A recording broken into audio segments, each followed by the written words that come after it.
January 12, 1942. A gray dawn settles over the Pacific shipyards of Richmond, California. The air smells of salt and metal, of burning flux and wet timber.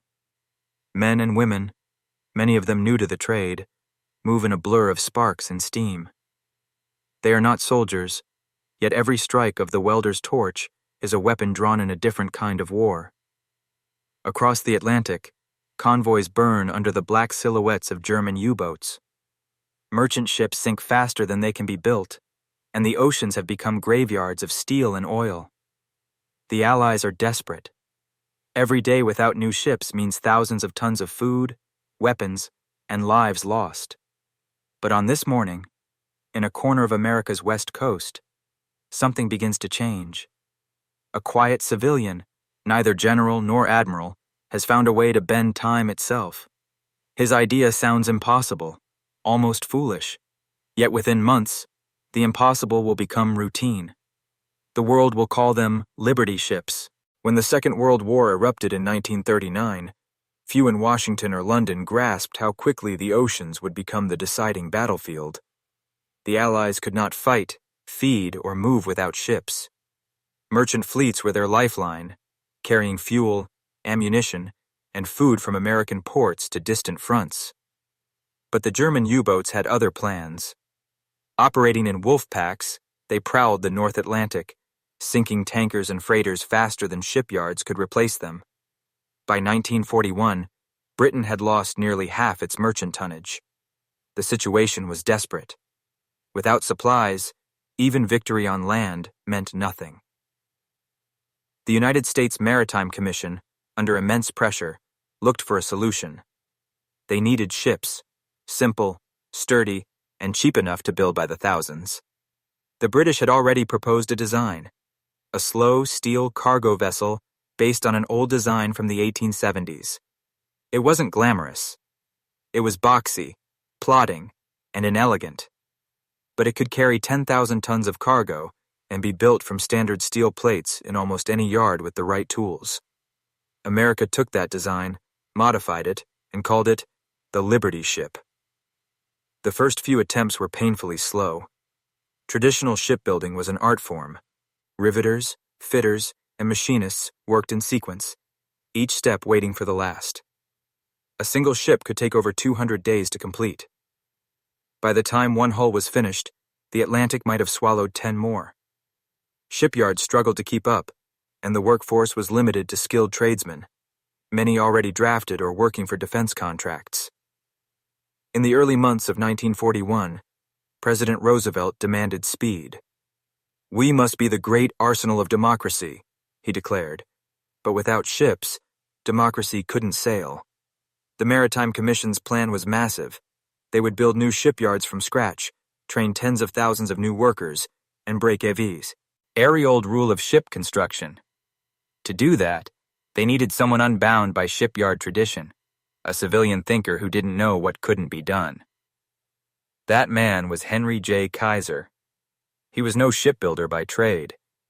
He had built dams, highways, and hospitals, massive projects that demanded logistics, not blueprints. Kaiser was a master of organization, of turning chaos into order. When the government offered him a chance to manage ship production, he accepted without hesitation. His approach was revolutionary. Instead of building ships piece by piece on site, he proposed building sections separately and assembling them like a machine. Prefabrication had been used in other industries, but never on this scale. Critics called it madness. Ships, they said, needed the touch of craftsmen, not the pace of a factory line. But Kaiser didn't see ships as art. He saw them as problems to solve. Each hull, he argued, was nothing more than an assembly of parts, and parts could be built anywhere, by anyone trained to follow a plan. By late 1941, his Richmond shipyards were a blur of innovation. Instead of experienced shipwrights, he hired women, farmers, and clerks. He trained them in welding, replacing the traditional riveting process that demanded years of experience. Welding was faster, lighter, and required less manpower. The first Liberty ships rolled out slowly, each one a learning experience. Some cracked, Others failed inspection, but Kaiser refused to stop. Every failure became a blueprint for the next success. Then, history shifted. On December 7, 1941, Pearl Harbor pulled the United States fully into the war. Now, every hour counted. German submarines prowled the American coastline, and Allied convoys cried out for reinforcements. The nation's survival no longer depended on tanks or planes. It depended on whether ships could be built faster than they were destroyed. And so, amid the roar of arc welders and the echo of hammering steel, a new kind of warfare began, one fought not by soldiers, but by civilians in overalls. They didn't carry rifles. Their weapons were torches. Their battlefield was the shipyard, and their commander was a man with no naval background, no military rank, but a single relentless belief that speed could save lives. What Kaiser was about to attempt next would challenge every assumption the world had about building ships and change the course of the war's industrial front forever. Before Kaiser's revolution took hold, American shipbuilding was a slow, methodical craft rooted in the traditions of the 19th century. Each vessel began as a skeleton on the slipway, a lattice of steel ribs painstakingly shaped and joined by teams of riveters. Every hole was drilled by hand, every joint secured with heat and hammer. It was beautiful work, but it was slow. The average pre-war cargo ship took more than 7 months to complete, sometimes nearly a year. Labor shortages, material delays, and complex bureaucracy slowed everything to a crawl. When Roosevelt ordered the Maritime Commission to deliver hundreds of merchant ships, the numbers simply didn't add up. The existing yards could not possibly build them in time. The U-boats were sinking Allied tonnage faster than any shipyard could replace it. By early 1942, the Battle of the Atlantic was near catastrophe. In a single month, the Germans sank over 500,000 tons of Allied shipping. Food, ammunition, and medical supplies vanished beneath the waves. Britain, starved of imports, teetered on the edge of collapse. To counter this, the United States turned its industrial might toward the sea. The government funded the construction of massive new shipyards across the coasts, from Maine to California. Each was designed not just to build ships, but to build them differently. Henry Kaiser's Richmond shipyards were among the most ambitious. Built on empty marshland, they grew almost overnight into sprawling industrial cities with their own hospitals, cafeterias, and daycares. The scale was unprecedented. But building shipyards was only part of the challenge. There were not enough trained shipwrights to man them. The labor crisis forced a transformation in American industry itself. For the first time, women and minorities entered heavy manufacturing on a national scale. They learned welding, fitting, and pipe work. Many had never handled a tool before, yet within weeks, they were shaping steel. The image of Rosie the Riveter was born from this moment, a symbol of an entire generation's labor. The other challenge was psychological. Shipbuilders had always been artisans. They took pride in precision, in doing things the right way. To them, Kaiser's vision of assembling prefabricated sections sounded reckless, even dangerous. Welding, in particular, was controversial. Traditionalists distrusted it, fearing it would create weak hulls prone to cracking in cold waters. Some early ships did indeed suffer from brittle fractures, particularly in the freezing North Atlantic. But the problem wasn't the idea. It was the learning curve. Each flaw revealed how to weld better, how to treat steel properly, how to design joints that could flex instead of snap. Meanwhile, on the other side of the ocean, the war intensified. The Japanese advance in the Pacific cut vital supply routes. German submarines stalked tankers off the American coastline. The Allies faced a logistics nightmare. Without ships, armies could not move, factories could not send goods, and whole nations could starve. Roosevelt knew the nation's fate rested not on a single battle, but on an assembly line. He famously said, "We must build the ships to carry the men who will win the war." By mid-1942, production was improving, but it was still too slow. The first Liberty ships, like the SS Patrick Henry, took over 230 days to complete. Kaiser wanted to cut that to less than a month. His engineers studied every step of the process: how steel moved, how parts were delivered, how workers communicated. They introduced assembly line thinking to shipbuilding. Sections of the hull were built simultaneously at separate stations, then craned into place like pieces of a giant puzzle. Soon, the Richmond yards became laboratories of speed. Each new hull was a test of efficiency, a contest of ingenuity. Schedules tightened, systems improved, and morale grew. Every worker, from the newest welder to the most senior foreman, felt they were part of something larger than themselves. They weren't just building ships. They were building time. Each minute wrestled from the enemy's grasp. And as these changes took root, the impossible no longer seemed so far-fetched. The question was no longer whether Liberty ships could be built faster, but how fast human determination and innovation could push the limits of steel and fire. The Liberty ship story was not just about steel, welding, and logistics. It was about people. At the heart of this transformation was the human angle. In the Richmond yards, tens of thousands of civilians worked side by side, many of whom had never seen the ocean before. They came from every corner of America: farmers from Oklahoma, housewives from Oregon, miners from Nevada. They wore coveralls instead of uniforms, but their mission was no less vital. Every torch they lit was a blow against tyranny. Kaiser believed in his workers, and he gave them more than jobs. He gave them purpose. He introduced health clinics, child care centers, and paid training programs.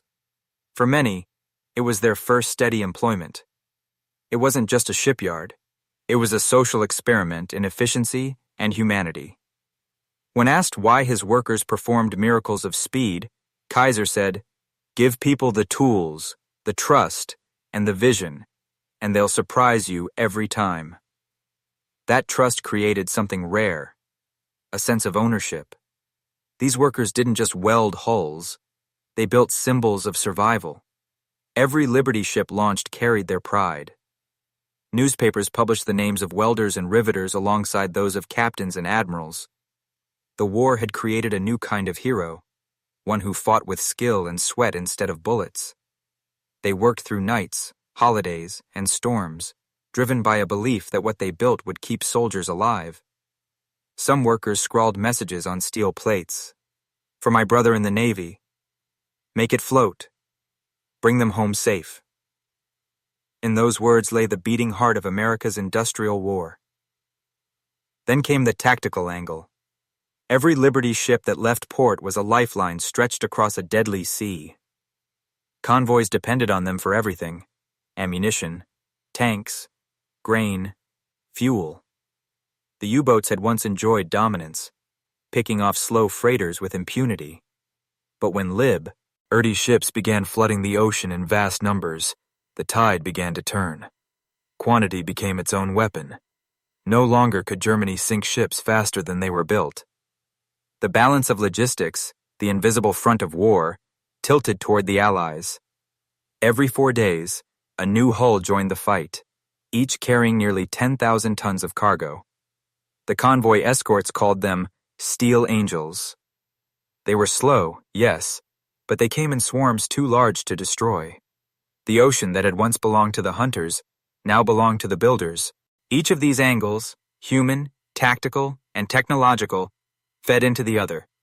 The workers' morale drove efficiency, the tactical urgency pushed innovation, and the technology gave hope to a nation that needed proof it could outbuild its enemies. The Liberty ship was more than steel. It was proof that industrial courage could be as decisive as military bravery. But there were other sides to this story: leadership, the enemy's reaction, and the moral price of such relentless productivity.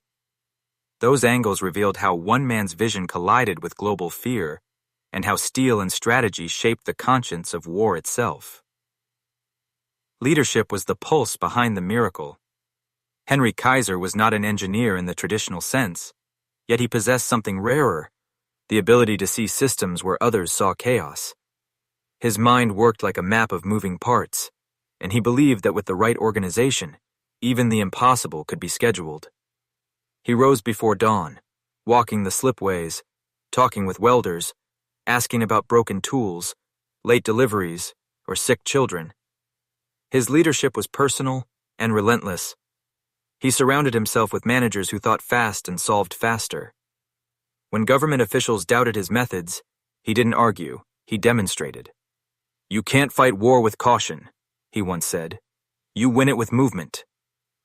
Under his command, the shipyards became symphonies of coordination, where every crane, torch, and time card served a shared tempo. To the workers, he wasn't just a boss. He was the man who made them believe they could outbuild a war. Across the ocean, the enemy watched with disbelief. German intelligence reports in 1942 and 1943 began to note a troubling pattern. No matter how many ships the U-boats destroyed, more appeared. The statistics defied logic. Admiral Karl Donitz, commander of the U-boat fleet, had believed the Atlantic blockade could strand Britain and force a peace. For a time, it nearly did. But as Liberty ships began to arrive in staggering numbers, his confidence faltered. He called it Die Amerikanische Flut, the American Flood. By 1943, Allied ship losses had fallen sharply, while production soared past 2,000 vessels. The wolf packs that once ruled the sea were now the ones being hunted, tracked by sonar and air patrols launched from escort carriers that these same Liberty ships had helped transport. What Donitz faced was not just an industrial surge, it was a civilization in motion, where every worker with a welding mask became his enemy. But there was another, quieter angle, the moral one. To build at such a pace came at a cost. The pressure for output was relentless. Mistakes were punished with lost bonuses or missed quotas. Accidents were frequent. The shipyards were dangerous, deafening places. Many workers endured long hours, heat exhaustion, and burns. Yet few complained. They saw their exhaustion mirrored in the faces of soldiers in distant trenches. Every spark that flew from a welding torch felt like a promise to someone overseas. There was dignity in their exhaustion, even if the world rarely noticed it. Still, the pace of production also forced ethical questions. Some critics accused the government of treating workers like expendable machines. Propaganda glorified the speed, celebrating record launches without mentioning the strain behind them. The famous four-day build of the SS Robert E. Peary in November 1942 was a triumph of coordination, but also a stunt, a demonstration meant to inspire, not a sustainable norm. Yet even that spectacle carried symbolic weight. It showed the enemy that America could turn raw steel into seaworthy ships faster than sabotage or bombing could stop it. It reminded the Allies that industry itself was a weapon. Politically, the Liberty ship program transformed perceptions of American capability. Before the war, the United States was seen as a sleeping industrial giant, powerful but sluggish. By 1943, it had become the arsenal of democracy in every sense. Foreign observers marveled not just at the speed of production, but at how a democracy, rather than a dictatorship, had mobilized so effectively. In Germany, Joseph Goebbels lamented in his diaries that America's open society had somehow achieved the efficiency of a war machine without the coercion of tyranny. It was a haunting realization that freedom, when organized, could outproduce fear. Kaiser's leadership reflected that balance. He never barked orders or ruled through fear. His philosophy was pragmatic optimism. If people were treated with respect, they would move mountains. When asked what his secret was, he answered simply, people. Underneath the roar of industry lay something profoundly human, a belief in potential, not perfection. He saw that ordinary citizens, given purpose, could do extraordinary things. These intertwined angles, leadership, enemy reaction, and moral consequence, revealed the deeper truth of the Liberty ship story. It was not just a contest of tools or numbers. It was a moral and psychological duel between despair and determination. Each welded seam represented defiance. Each launched hull was an answer to doubt. And soon, this defiance would reach its crescendo in one astonishing display. The moment the impossible became real, when a ship that once took 230 days would rise from dry steel to ocean-ready in less than 5. By late 1942, Henry Kaiser's shipyards had become living machines. The clang of metal and the hiss of welding torch as filled the California air from dawn to dusk and often deep into the night. Floodlights turned the yards into artificial suns, their glow visible for miles along the bay. From overhead, the scene looked almost unreal. Rows of half-built ships standing upright in cradles like steel skeletons waiting for breath. It was in this chaos of smoke and sparks that one of the most extraordinary experiments in industrial history took shape. The challenge was clear. Build a Liberty ship faster than anyone thought humanly possible. The average build time had already fallen dramatically, from 230 days down to about 40. But Kaiser believed it could go further. He wanted to prove that the principles of prefabrication, when pushed to their limits, could shatter every record. To the skeptics, it sounded like bravado. But Kaiser was not looking for headlines. He was looking for proof that his vision could withstand any scale of demand the war might bring. The project chosen for this test was the SS Robert E. Peary, a standard Liberty ship ordered by the U.S. Maritime Commission. Kaiser's yard at Richmond No. 2 would build it. Preparations began in secret weeks before the keel was laid. Thousands of workers rehearsed the process like soldiers drilling before battle. Every section of the ship, bow, stern, engine mounts, bulkheads, decks, was prefabricated and stored in numbered lots. Teams practiced moving them by crane, aligning them with millimeter precision. The goal was not only to build fast, but to build perfectly, with no lost motion. When the official clock started ticking on November 8, 1942, few outsiders believed it could be done. The yard swarmed with 1,200 workers in shifts, guided by a schedule that looked more like a military operation than a construction plan. Each crew had minutes, not hours, to complete its assigned welds before the next stage began. Communication flowed through loudspeakers, whistles, and hand signals. Trucks delivered prefabricated parts every few minutes from nearby workshops. The rhythm was relentless but synchronized, a ballet of industry. By the second day, the hull had already taken shape. Sections that once required weeks to assemble were welded together in mere hours. Supervisors reported that the coordination between teams was flawless. No step was wasted. The prefabrication experiment was working better than even Kaiser expected. As news of the feat spread, crowds began to gather outside the fences. Journalists from across the country arrived, eager to witness what the newspapers were already calling the miracle ship. Inside the yard, exhaustion was ignored. Men and women worked through the night under floodlights, the noise constant and deafening. Sparks rained from scaffolds like molten rain. Many workers brought sleeping bags, grabbing minutes of rest on the ground before the next shift resumed. Cafeterias stayed open around the clock. Every foreman knew that if this build succeeded, it would redefine the limits of wartime production. By the third day, the Robert E. Peary stood nearly complete. The hull gleamed with fresh welds, its decks fitted and painted. Workers began installing machinery and piping even before the superstructure was finished. What had once been theory, welding multiple parts simultaneously, was now living reality. The final hours were a frenzy of coordination. Tugboats waited at the pier, sirens ready to wail the moment the ship touched water. On November 12, 1942, after exactly 4 days, 15 hours, and 29 minutes, the Robert E. Peary slid down the ways into the harbor.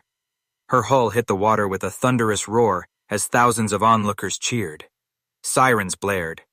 Workers threw their gloves into the air. Newspapers ran the headline within hours. 4-day ship launched. Even seasoned officials could hardly believe it. The Maritime Commission called it a spectacle of modern industry. Time magazine described it as America's answer to despair. Though the ship still required several weeks of fitting out before it could sail, the symbolic power of the event was enormous. It proved that speed, organization, and morale could converge into something approaching the miraculous.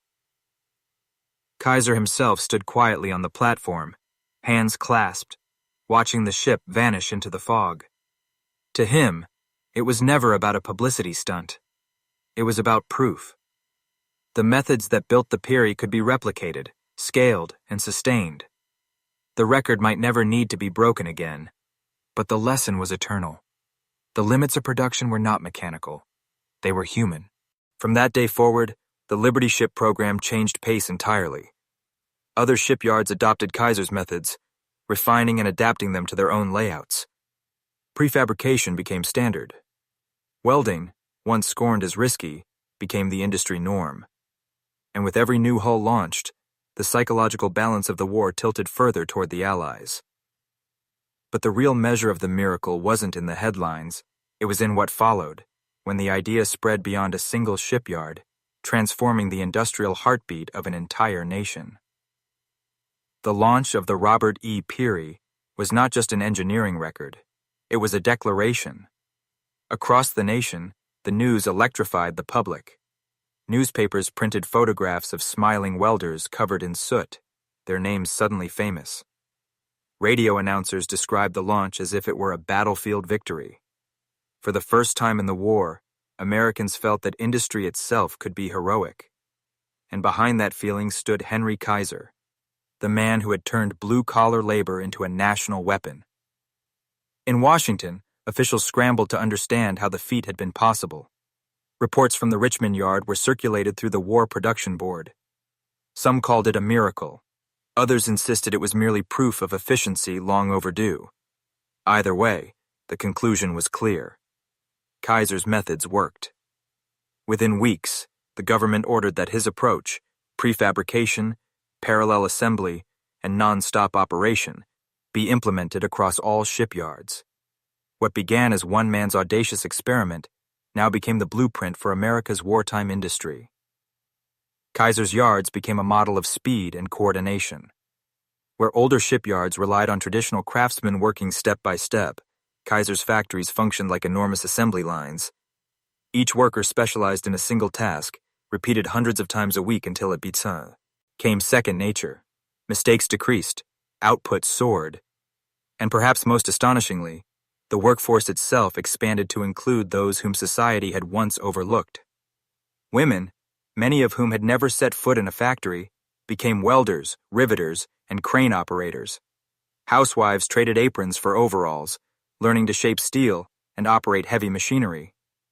Rosie the Riveter wasn't just a poster, it was a living presence in every shipyard. African Americans, long denied industrial jobs, now entered the workforce in record numbers. Though discrimination persisted, the urgency of war created opportunities that had never existed before. The shipyards became melting pots of purpose, uniting people from every corner of the country in a common cause. Kaiser understood that morale was as vital as machinery.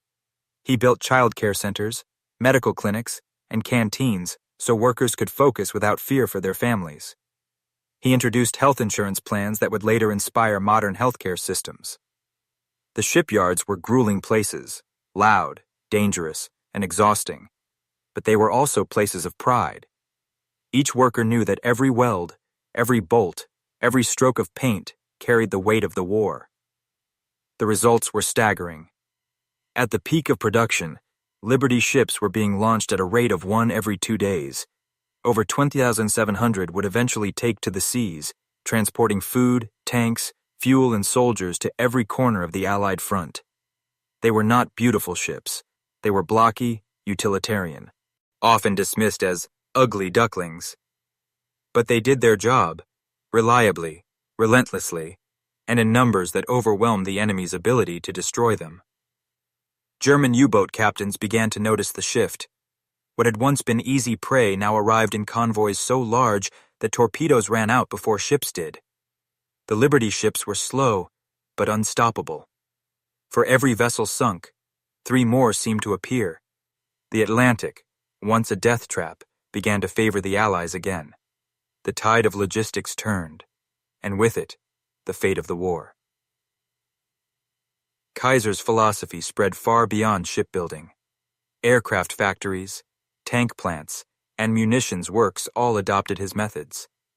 The language of war production changed, from craftsmanship to throughput, from effort to efficiency. America became not just an army of soldiers, but an army of workers. And though Kaiser rarely sought attention, his name became synonymous with the word miracle. Yet success came with pressure. As production ramped up, so did the strain on workers. Accidents were frequent. Fatigue was constant. The relentless pace tested even the most dedicated crews. Some critics accused Kaiser of pushing too hard, of turning patriotism into exploitation. But others argued that the urgency justified every sacrifice. Every ship that left the docks meant thousands of lives saved overseas. In the moral arithmetic of total war, there was little room for rest. Kaiser himself bore the weight quietly. He slept little, traveled constantly, inspecting yards from Richmond to Portland. He listened to workers, solved logistical bottlenecks, and inspired through sheer presence. He was not a polished executive, but a man of restless energy, driven by a conviction that there was always a faster, better way. Those who met him often described him as having a storm behind his eyes, a relentless curiosity that refused to accept limits. As 1943 dawned, the transformation was undeniable. The United States had become the arsenal of democracy, and Kaiser's shipyards were its beating heart. The Liberty ships, once dismissed as crude emergency vessels, were now the backbone of Allied logistics. They carried not only cargo, but confidence. Soldiers overseas began to call them the ships that won the war. But beyond the statistics and slogans, something deeper had changed. The very idea of what America could accomplish had been rewritten. Ordinary citizens had proven they could achieve the extraordinary. Industrial might had fused with moral purpose, and the line between builder and hero had vanished. The shipyards were no longer just places of labor. They were symbols of national will. When Kaiser visited the Richmond yard late that year, he walked among workers who barely paused to notice him. They were too busy finishing another hull, another ship, another lifeline to the front. He smiled quietly, knowing that was exactly how it should be. His vision no longer belonged to him. It belonged to the nation. The Liberty ships were now more than steel. They were proof that unity, discipline, and belief in possibility could alter the course of history. And though few realized it at the time, the same spirit that built them would soon reshape the post-war world. By 1944, the Liberty ships had become a legend in motion. They crossed oceans like iron veins, carrying the lifeblood of war, ammunition, food, tanks, and men. What had begun as a desperate experiment had turned into one of the greatest logistical triumphs in history. The numbers alone were staggering. 2,710 ships built, over 140 million tons of cargo delivered, and an unbroken line of steel stretching from San Francisco to the beaches of Normandy. Yet behind those figures lay something far more profound: the quiet revolution of how humans and machines could work together when survival demanded it. In Europe, generals began to speak of logistics with newfound reverence. Dwight Eisenhower would later say that, without the Liberty ships, the invasion of France might never have happened. Every landing craft, every tank on the shore, every rifle that fired in the hedgerows of Normandy had once sat in the belly of one of Kaiser's ships. When Operation Overlord commenced on June 6, 1944, it wasn't just courage that stormed the beaches. It was the invisible infrastructure of an industrial miracle. The Allies now had what the Axis could not match: a limitless capacity to rebuild. While Germany struggled to replace what it lost, America replaced entire fleets before breakfast. The Liberty ship was its quiet, unsung soldier, a vessel that could be built by ordinary citizens and yet carry extraordinary purpose. They became the arteries of victory, flowing constantly between continents, sustaining armies that could now fight without fear of supply collapse. But the pace came at a cost. The shipyards that once roared with pride now groaned under exhaustion. Welding burns, machinery accidents, and sleepless nights became common scars of service. Many workers never saw the ocean, yet their contribution was measured in miles of steel and gallons of sweat. Women returned home to Faz, and they had changed, not just in skill but in spirit. They had tasted independence and purpose, and though peace would later send many back to domestic life, they carried with them the quiet pride of having held up half the war effort. The end of the war brought silence to the shipyards. The torches went dark, and the echo of hammering faded into memory. Some Liberty ships were sold or scrapped. Others were repurposed for peacetime trade. A few still sailed, stubbornly carrying goods across the world's oceans long after the war had ended. They were not glamorous ships, but they endured, a fitting symbol for the workers who built them. For Henry Kaiser, the war had transformed him from an ambitious contractor into one of the most influential industrialists in history. Yet even he was not immune to the aftermath of peace. Contracts evaporated, production slowed, and his vast shipyards fell quiet. Still, Kaiser was not a man who could sit still. He turned his attention to something equally revolutionary: healthcare. Seeing how wartime workers had benefited from his company's medical programs, he decided to expand them, creating the foundation of what would become Kaiser Permanente, one of America's largest healthcare systems. The transition from war to peace revealed how deeply his philosophy had reshaped American industry. Prefabrication, modular design, and workforce management would become standard practice in construction, automotive production, and even aerospace engineering. The efficiency born in the chaos of war became the engine of post-war prosperity. What had once been a desperate race to outbuild the enemy now evolved into the blueprint for modern manufacturing. Yet the Liberty ships themselves carried darker lessons too. Built in haste, some suffered structural failures after years at sea, their welded seams cracking under stress, their hulls splitting in cold waters. Critics pointed to these flaws as proof that speed had come at the cost of longevity. But even so, the verdict of history was clear. They had done their job when it mattered most. They had turned the tide of a global conflict, and no statistic could diminish that. In 1945, as the war drew to a close, one of the last Liberty ships departed San Francisco Bay. Its decks were quiet, its destination uncertain.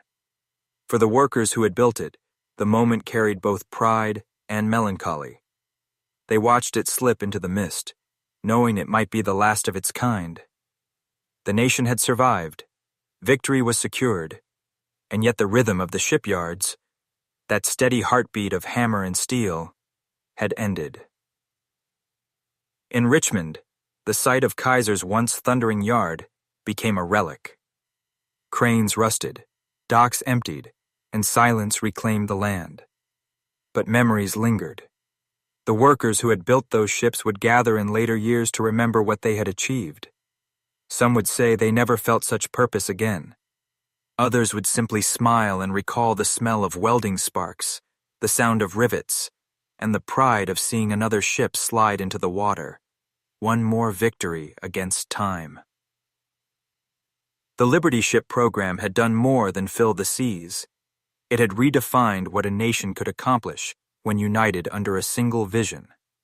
It proved that innovation was not the privilege of the elite, but the product of collective belief, of farmers, mechanics, mothers, and dreamers who refused to accept the word impossible.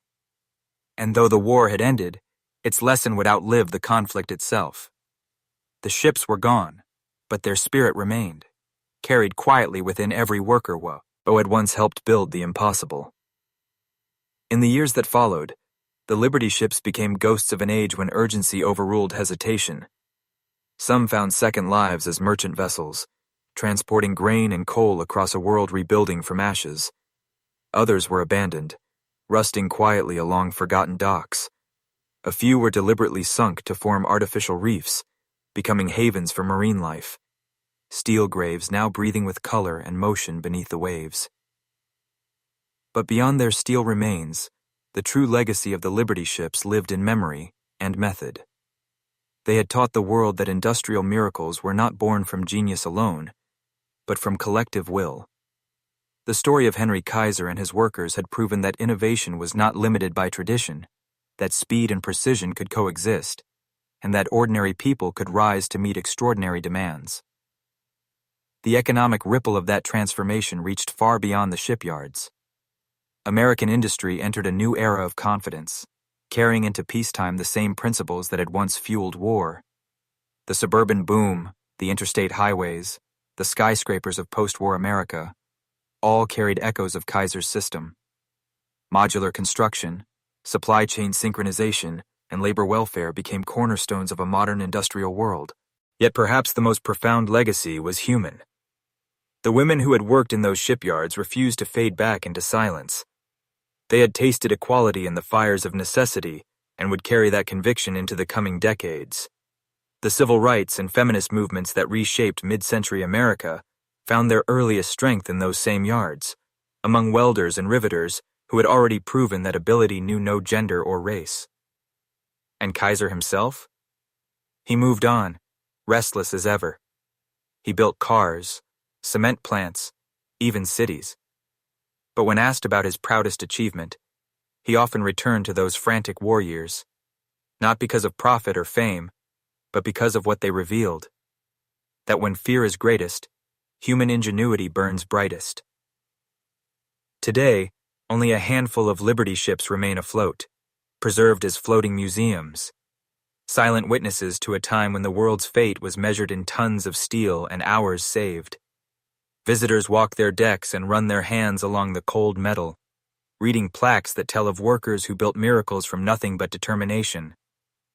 They stand as reminders that victory is not only fought on battlefields, but forged in factories, born from sweat and stubbornness. The Liberty Ship program changed the course of World War II.